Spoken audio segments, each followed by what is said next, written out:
Hey everyone, welcome to Insights IAS initiative. So today, let me say in the beginning of the video itself, we have more of a little philosophical essays, or we can say newspaper articles that had come from the past 3 days. So be ready to dig a little deeper into the ideas of philosophy.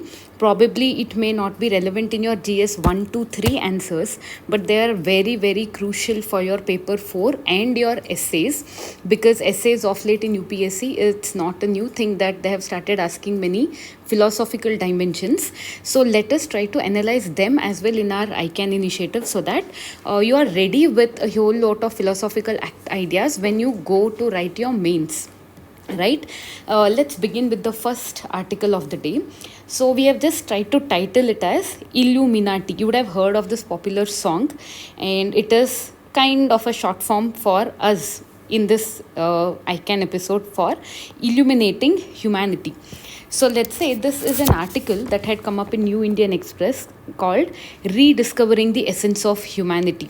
So the author here tells that the world is now mired with so much of hatred, war, fear that is going on, and all the countries are trying to blame each other for the mistakes. And even at the ground level, we see that the blame game on every single personality or every other community goes on to blame something wrong that is happening in our own life. So, what is wrong with this kind of perspective, and how Indian philosophy in itself has ideas helping people to come out of all this dogmas? So, this article basically spoke about an Indian philosopher called Atmananda Krishna Menon, who is a very prominent advocate of Advaita philosophy. So, Advaita philosophy is not a new concept in India, it was propagated and even preached by Shankaracharya. So, Atmananda Krishna Menon is a spiritual and a philosophical teacher who propagated the principles of Advaita. So, basically, he tried to give this idea of Advaita, which is non-duality, or an idea of the whole universe being part of a single entity.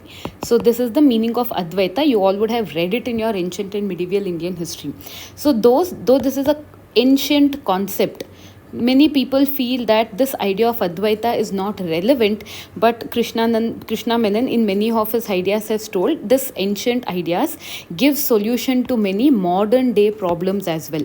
So remember, whenever you get a question on Advaita philosophy as well, what Atmananda Krishna Menon has said would be very relevant. Fine. So the second focus we would tell, the first is what ideology he is preaching. The second focus of this article would be he emphasized on the concept of self-inquiry or self-introspection. Let's say it is a direct experience, that is, if you really want to understand or really want to know what your consciousness is talking about, you have two ways. One way is to understand, or one way is to go to a traditional path where you will do the meditation, or let's say you're going to do certain religious rituals that will help you to seek your consciousness.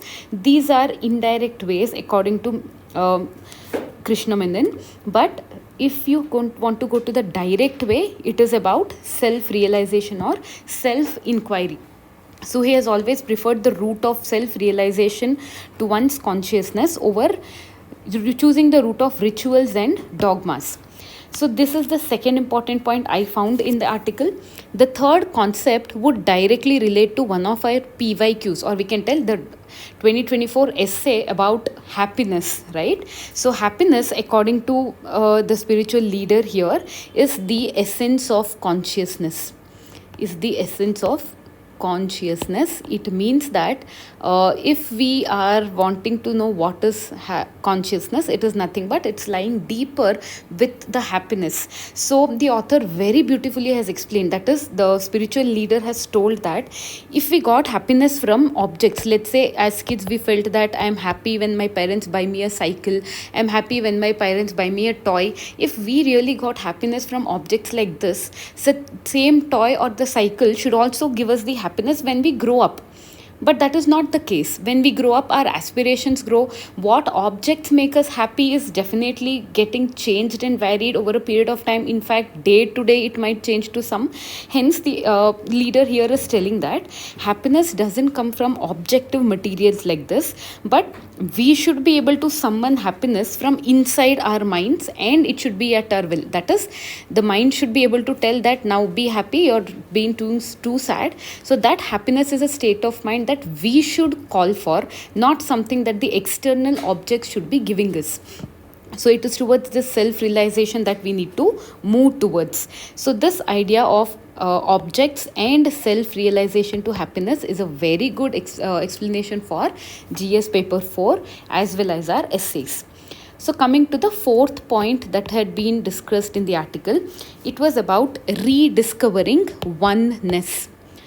What do we mean by oneness? The whole concept of Advaita philosophy runs around the idea that the creator, that is the universe, and his creation are not separate but a single entity, and both of them nurture each other, or they are interconnected whole.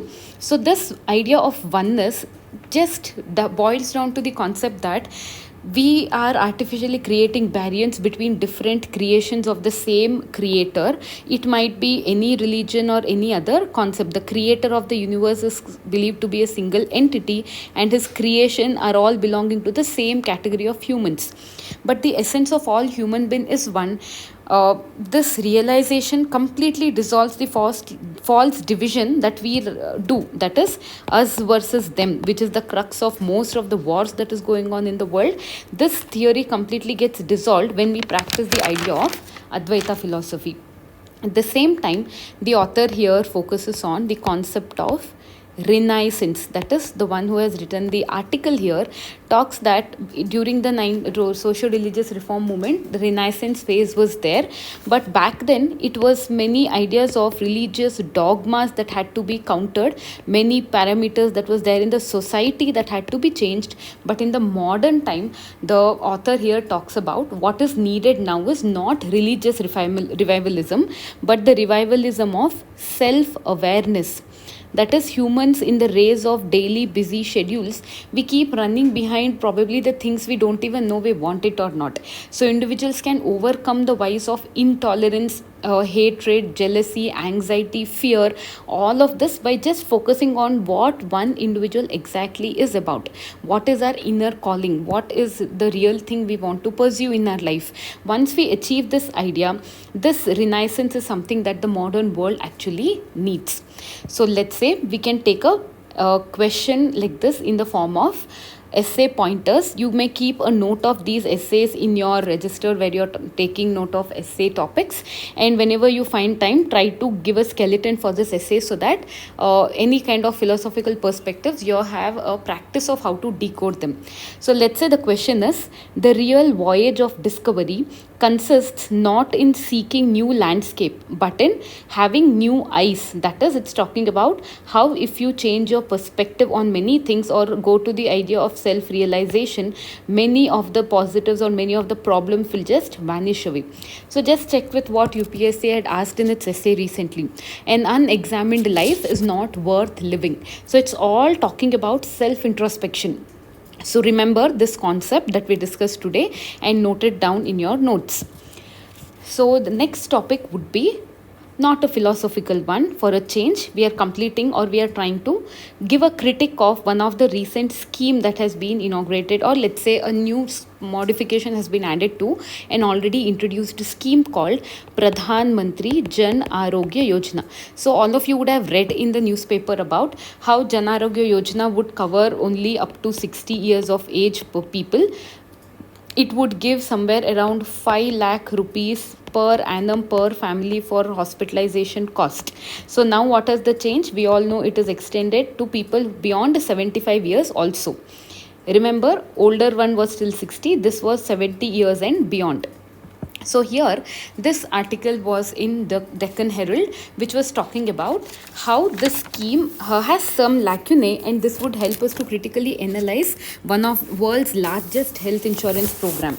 So the first point here, you can take note of them one by one, is the whole scheme has excluded outpatient care. So why we have directly come to the glitches part is we know there are many advantages that is there out of the scheme, and recently government even gave the statistics that 8.2 crore hospitalizations have been reported under the scheme, and government has dispersed funding for all of this.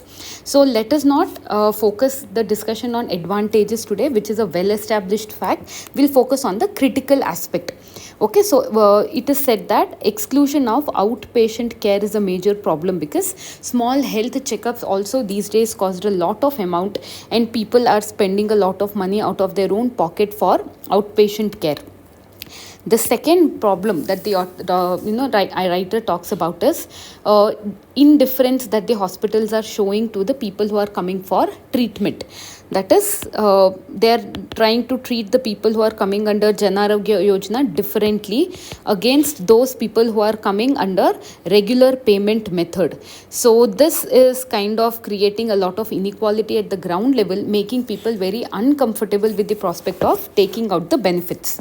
The third point tells that despite this coverage being provided since 2018, according to Niti Aayog's own report, it is telling that 7% of population in India, which amounts to around 10 crore population, every year fall below poverty line. What is the reason? The reason is out of pocket expenditure that they are doing for medical benefits.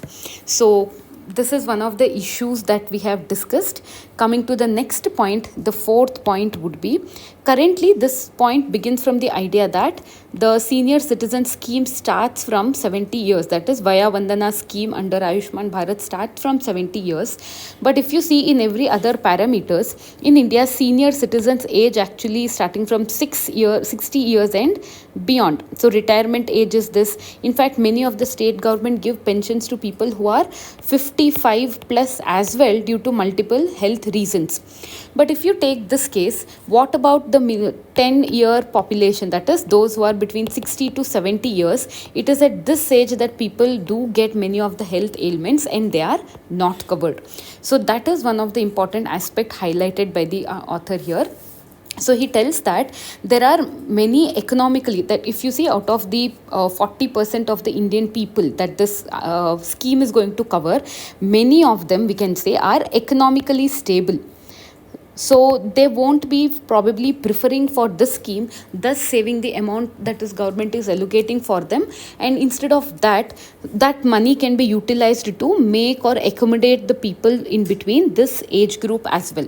So this was a very practical solution given by the author. I hope you have understood it. Instead of focusing on those who are economically feasible but do not opt for this scheme, they can be given an option to opt out so that the money can be utilized for benefits of that 60 to 70-year-old people who actually are in need of health care.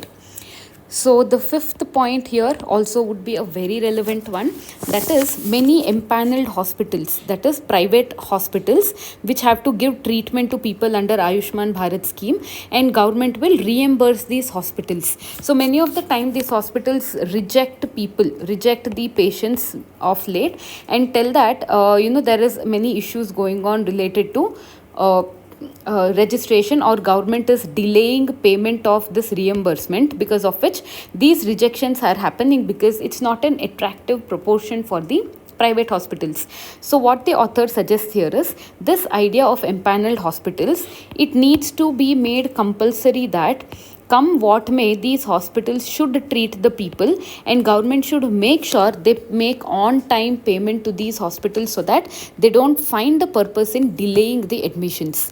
The sixth point here would be, instead of having a health card, there is a whole lot of documentation needed to procure this health card under Ayushman Bharat, which is quite complicated for a common daily wage worker, we can tell. So instead of this, the author suggests to use Aadhaar card as an age proof document so that it becomes a one-time spot for all the government benefits. The seventh point here is, the author tells that in a family, if there are more than one more than one senior citizen, let's say who is currently beyond 70 years, will rupees 5 lakh per annum per family will be sufficient for them? This is a big no, because if there are more than one senior citizens, the health cost or hospitalization cost will be beyond 5 lakh, but the family would still be out of the coverage, pushing them into poverty lines. So here the last one, or the last suggestion given by the author is revamp is needed to cover all ailments, because many of the diseases or many of the illness are not treated by the private hospitals, telling it's not listed in the document. So government has always anyway promised it. The only thing is that it needs to be done in a fast forward manner, especially after encompassing senior citizens. So you can just note this down as a critic in your questions, where you have noted down the positive aspects of Jan Arogya Yojana, or when you have amended the article related to 70 years one. Right, so next one, again we'll go to a philosophical essay or a topic which is more relevant to our GS paper 4, ethics. So you can see here, humility is the foundational virtue. This is the idea of the whole article here. It was again an article picked up from Deccan Herald. So here we will basically talk about the feature or the virtue of humility. We have been asked many questions in our paper 4 related to various virtues and vices, correct? So one of the virtues, or we can tell the foundational virtue, is humility. If we have humility, all other traits are very easy to acquire.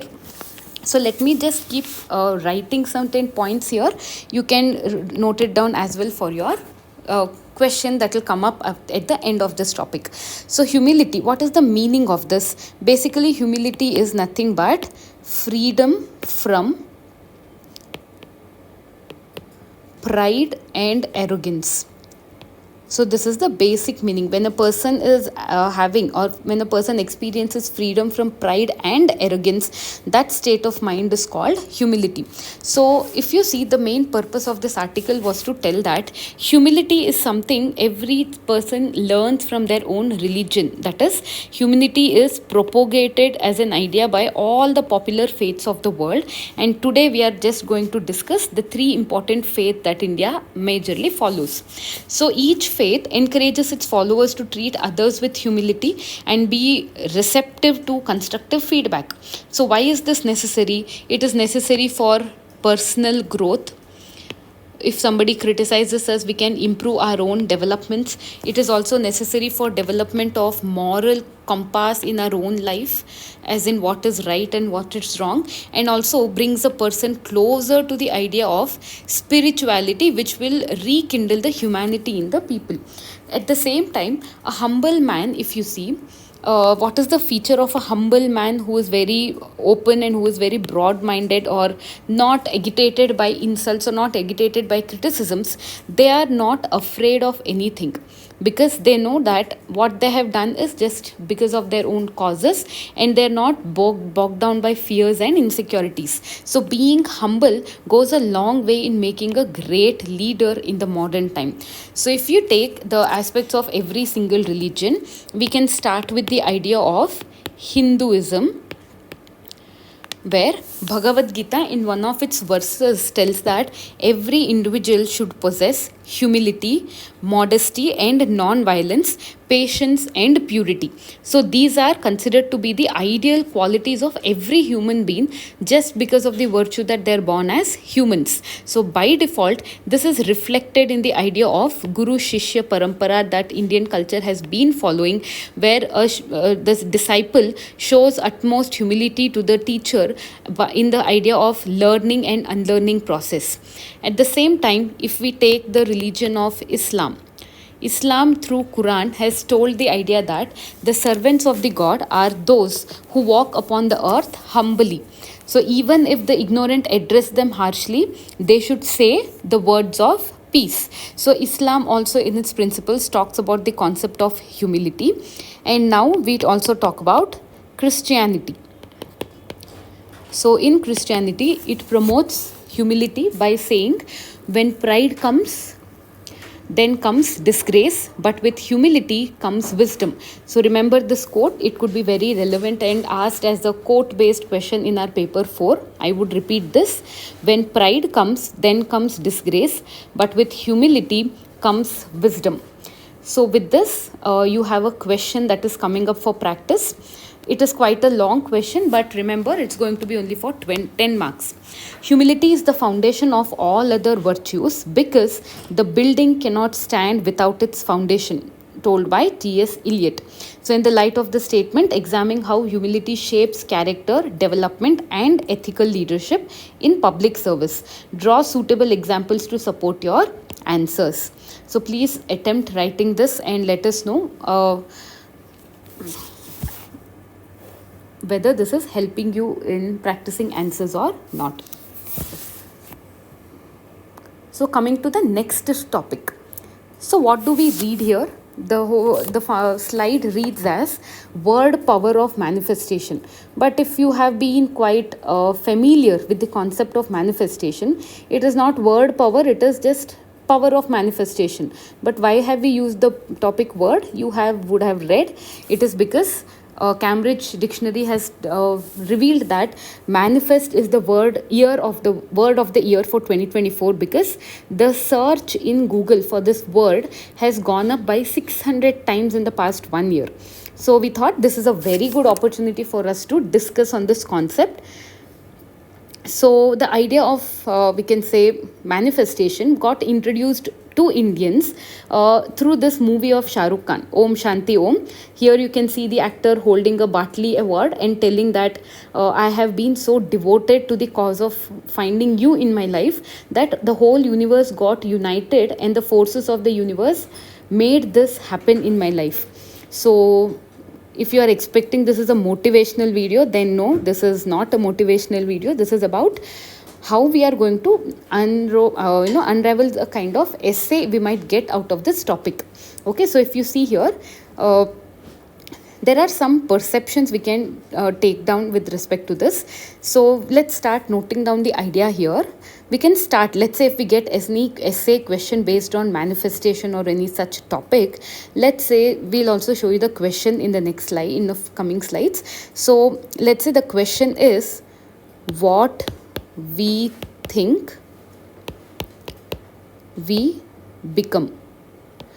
So this is definitely a philosophical statement which is suggesting that our thoughts shape our reality and destination. So if you're getting this essay, we can definitely start with the manifestation story that we told from the movie Om Shanti Om, and you can first point about the power of thoughts. How powerful are human thoughts that manifestation or reality actually happens. So manifestation actually is nothing but making something real or visible, bringing an abstract idea into concrete coexistence. Okay, so the power of thoughts here, to explain this, we can bring the idea of Lord Buddha or the historical perspective of Buddha's idea, who explored that our internal state shapes our external reality. So then we can also go for psychological idea of power of thought. In psychological impact, we can tell that how positive or negative mindset influences the behavior of a person and also has a great impact on their decision making. So when we explain this, by the time we almost would have taken a page or so. In the next concept or the second block of the essay, we can talk about the idea of manifestation or wishing something in such a positive way that it might impact our personality development or in our personal growth. So deliberate thoughts and aspirations drive individual actions towards desired outcomes. So let's say as aspirants, you are setting goals and manifesting them through hard work and consistency. So that will definitely help you to reach your destination. So manifestation also helps in self-improvement. So how it helps individuals to explore themselves. It gives clarity about their own thought, manifesting qualities like leadership, creativity, let's say patience. So any personal examples you can note, or you can also give example from the right of freedom movement like Gandhiji and others who have strong manifestation towards being a non-violent individual, and through that non-violence they are going to shape a new future for India. So if you tell the other perspective also, we can say how this idea of manifestation impact the leaders. So in this we can take good example of leaders who have manifested their vision, aligning their thoughts with ethical action to shape collective destinies for the world. So let's say a nation's destiny is shaped by such collective thoughts, and many of the actions that our leaders do by collaborating with citizens, institutions, all of them together ultimately work out for a great future for the country. So here, what are the challenges we may overcome when we are manifesting? Okay, such challenges are very important for us to address in our essay.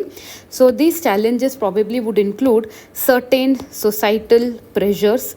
Let's say if a person who is from a lower segment of the society and is aspiring or is having a higher goal in life, when he expresses this to someone, they are usually laughed upon by the people, telling that you are not somebody who can do this. At the same time, many ideas of our own mindset, human tendency is always to think negative. So this negative tendency itself will act as an obstacle to popularly or positively manifest something. At the same time, we may not be having the resources to make this happen. That is, a person may be aspiring to become a political leader but might not have a proper education or might not have a proper direction as in how to implement this. So this lack of resources will definitely demotivate a person by thinking, I can just think, but it is never going to happen. So what we would do in the end is, you can emphasize how manifestation is not just for individual success, but it has a collective responsibility as well for shaping a better world.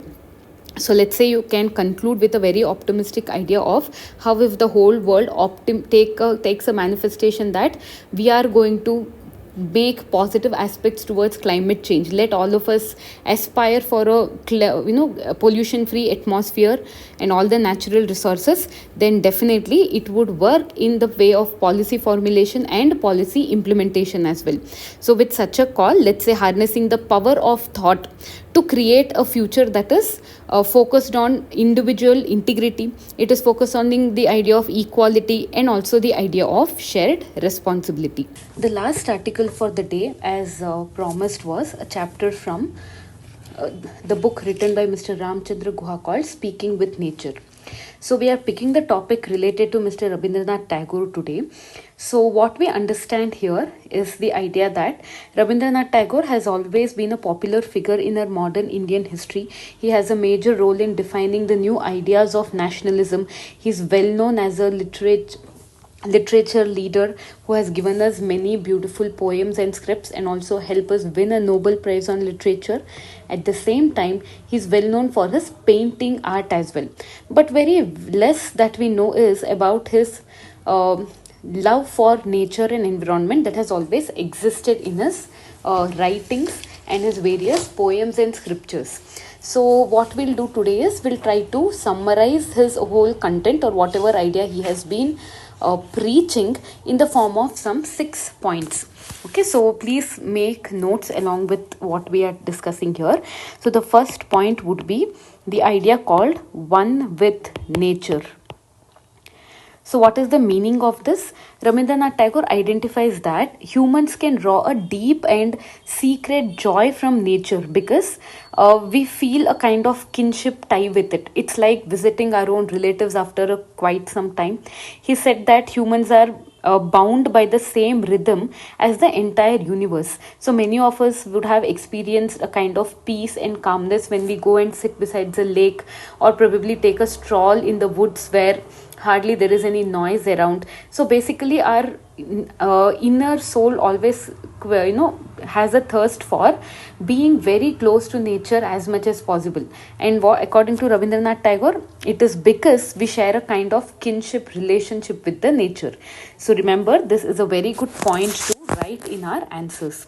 And the second major idea is a distinction between East and West world. So remember, this has been the crux of our book as well. So as per Indian culture, our civilization has taken birth in the forest. So forest dwelling sages that have been a part of Indian history, they had established a kind of harmony between man's spirit and the spirit of the nature. So Indians have this unbreakable relation with the nature. We feel that we have come from the nature and we belong to the nature. That is when we call the concept of panchabhuta and being one with the elements of nature.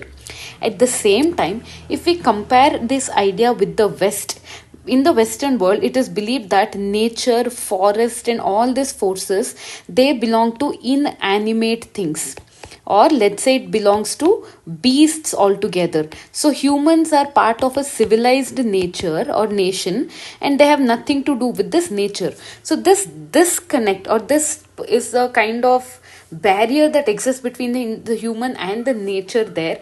Probably it should have been bridged only with education, but in India by default we see that this connect of us with the nature by default is existing.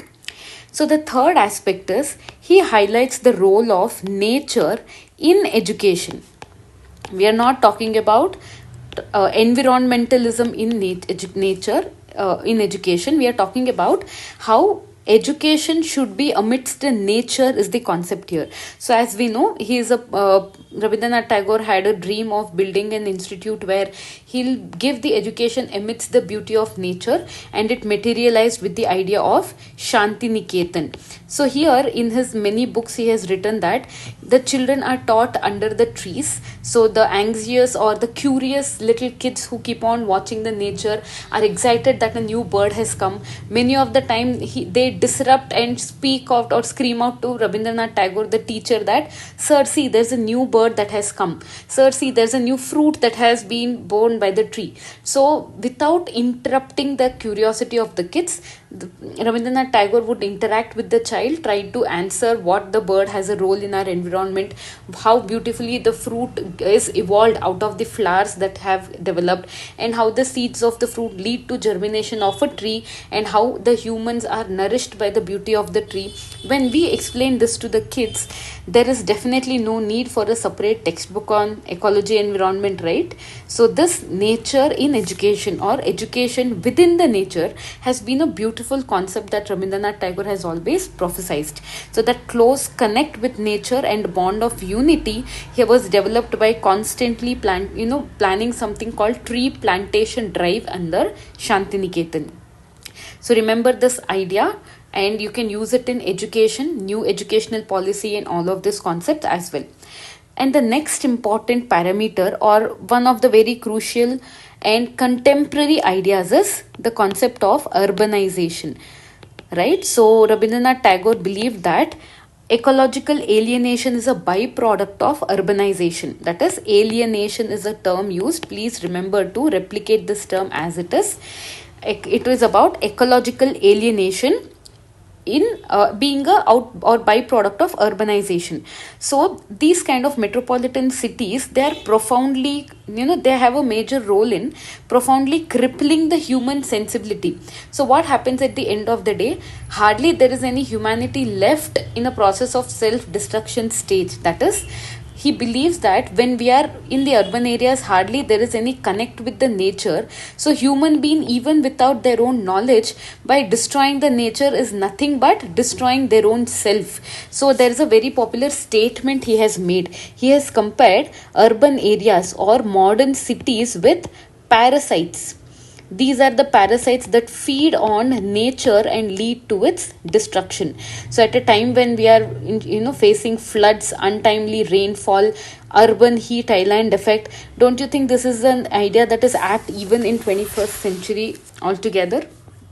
And the next important concept he discussed was the idea of imperialism and how this has impacted negatively the whole nature.